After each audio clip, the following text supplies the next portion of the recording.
Motivational story. आप भी लालच में करते हैं भगवान की आराधना, तो पढ़िए ये कथा। Motivational story. मेहनत और ईमानदारी से कमाने वाले सभी लोगों पर भगवान प्रसन्न होते हैं। सच्चे मन से भगवान की आराधना करना का फल मिलता है, लेकिन आराधना किसी लालच में करना बुरा होता है। ईमानदारी से किए गए काम का फल अच्छा होता है। Motivational story. आप भी लालच में करते हैं भगवान की आराधना, तो पढ़िए ये कथा। दुनिया में भगवान धन, दौलत और अहंकार से खुश नहीं होते। मेहनत और ईमानदारी से कमाने वाले सभी लोगों पर भगवान प्रसन्न होते हैं।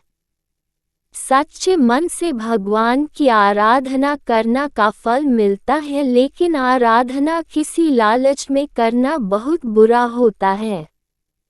ईमानदारी से की गई काम का फल अच्छा होता है। आज हम एक कहानी का विस्तार से वर्णन करेंगे, जिसमें मजदूर की मदद से यमराज ने जमींदार को समझाने की कोशिश किया। एक गांव के जमींदार और उसके एक मजदूर की मौत एक साथ हुई। मरने के बाद दोनों एक साथ यमलोक पहुंचे। वहां पर यमराज ने कहा कि आज से तुम अपने मजदूर की सेवा करोगे, और मजदूर से कहा कि तुम कोई काम नहीं करोगे। जमींदार को बहुत अटपटा लगा कि धरती पर तो इसका उल्टा होता था। इस बात से परेशान होकर जमींदार ने कहा कि भगवान, आखिर हमसे क्या अपराध हो गई है जो ऐसी सजा दे रहे हैं।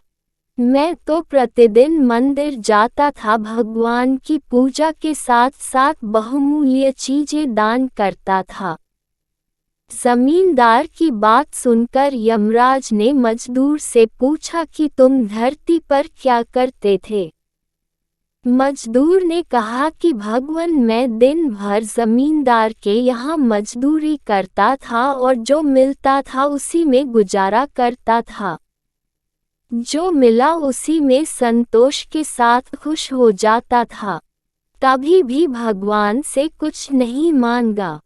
गरीबी के कारण प्रतिदिन मंदिर में दीपक नहीं जला पाता था, लेकिन घर के सामने दीपक जला के रख देता था, जिससे गली में अंधेरा नहीं रहता था।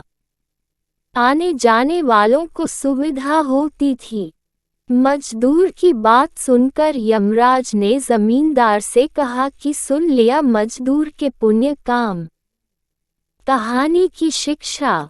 भगवान हमेशा मेहनत और ईमानदारी से कमाने वाले व्यक्ति के ऊपर प्रसन्न रहते हैं।